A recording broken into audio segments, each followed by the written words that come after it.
Selamat datang kembali di pembahasan mendalam kita. Nah, kali ini kita sampai di bagian akhir nih materi tentang ego yang Anda bagikan. Epilognya ya. Iya, betul. Pesan utamanya ini kerasa kuat banget sih. Untuk segala hal yang akan datang, di setiap fase hidup kita, ego itu musuh yang konstan. Selalu ada gitu. Tepat sekali. Bagian ini udah bukan lagi ngomongin aspirasi, sukses, atau gagal secara kepisah-pisah ya, tapi lebih ke apa yang terjadi setelah semua itu. Dan gimana perjuangan lawan ego ini. Ya ampun, nggak pernah selesai, Mang. Hmm. Ini bukan pertarungan yang bisa dimenangkan sekali terus udah gitu. Tapi semacam kewaspadaan seumur hidup malah. Nah, ada satu cara penulis ngambarin ini yang menarik banget. Analogi menyapu lantai. Kayaknya simple ya, tapi gimana ini ngejelasin sifat ego yang muncul lagi dan lagi. Analoginya itu kena banget karena praktis gitu loh. Kayak debu aja kan, udah disapu bersih. Besok atau lusa pasti ada lagi. Iya, iya. Ego juga gitu, muncul lagi dia. Entah dalam bentuk sombong pas sukses, atau putus asa banget pas gagal, atau delusi pas lagi ngejar ambisi. Oke. Jadi ya kerjaan menyapu itu jaga kesadaran diri, rendah hati, mesti dilakuin tiap hari, bukan cuma sesekali. Ini soal pemeliharaan mental yang konstan. Oke, oke. Jadi bukan soal memusnahkan ego ya, tapi lebih ke ngelola tiap hari. Nah, ada contoh nyata yang terus terang agak ngeri ya di epilog ini, tentang apa yang terjadi kalau ego nggak dikelola pas gagal. Kisah Dovcharne itu. Ah iya, Apa sih pelajaran utama dari situ menurut Anda? kisah Charne itu tragis ya. Karena nunjukin gimana ego bisa bikin kita buta total pas lagi jatuh. Setelah dipecat dari perusahaan yang dia bangun sendiri loh, bukannya refleksi diri.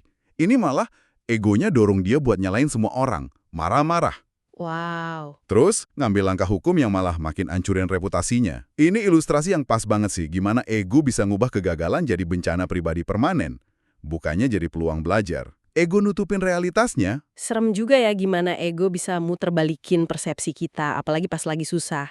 Ini mungkin nyambung sama gagasan lain yang dibahas juga ya, bahayanya kalau kita ngelihat hidup ini kayak monumen agung yang harus kita bangun. Betul, betul. Apakah ambisi itu sendiri yang jadi masalah? Atau ini lebih soal jenis ambisi yang didorong sama ego? Gimana tuh? Pertanyaan bagus itu. Ambisi itu sendiri sih nggak buruk ya. Yang bahaya itu tekanan dari ego bahwa kita harus ninggalin warisan monumental, harus dikenang selamanya. Iya ya. Ego bikin kita percaya kalau kita nggak capai kebesaran eksternal kayak gitu, ya kita gagal total. Nah ini kan jadi beban banget. Benar. Padahal potensi sejati kita seringkali malah kebuka pas kita lepasin obsesi ego buat bangun monumen itu. Fokus aja ke prosesnya, ke kontribusi saat ini. Menarik.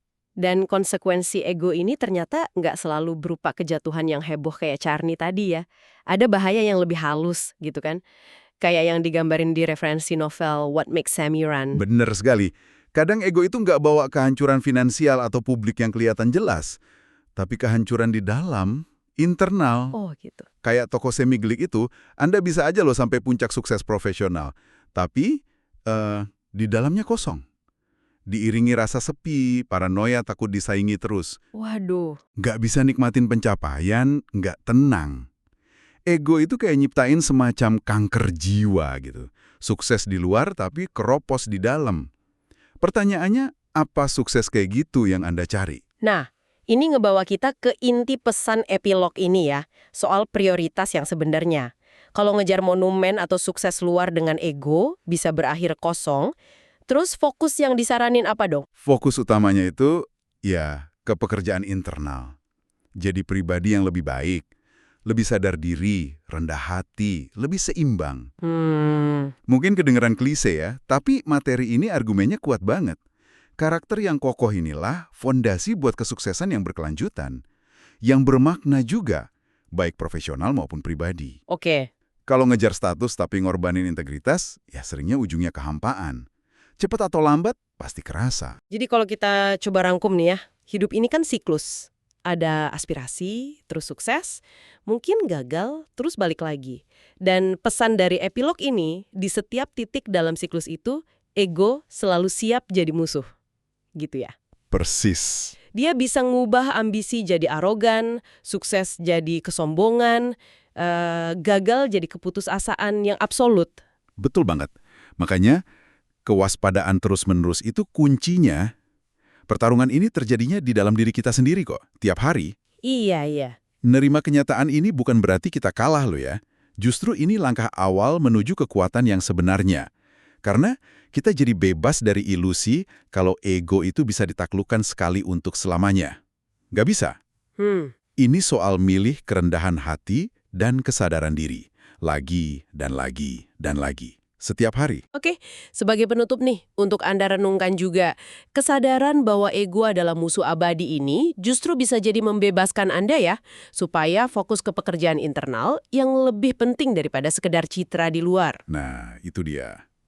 Ngomong-ngomong soal analogi menyapu lantai tadi, mungkin pertanyaannya jadi gini, penyapuan spesifik apa nih pada ego Anda yang paling perlu dilakukan hari ini, supaya Anda bisa terus bertumbuh, nggak peduli lagi di fase manapun sekarang?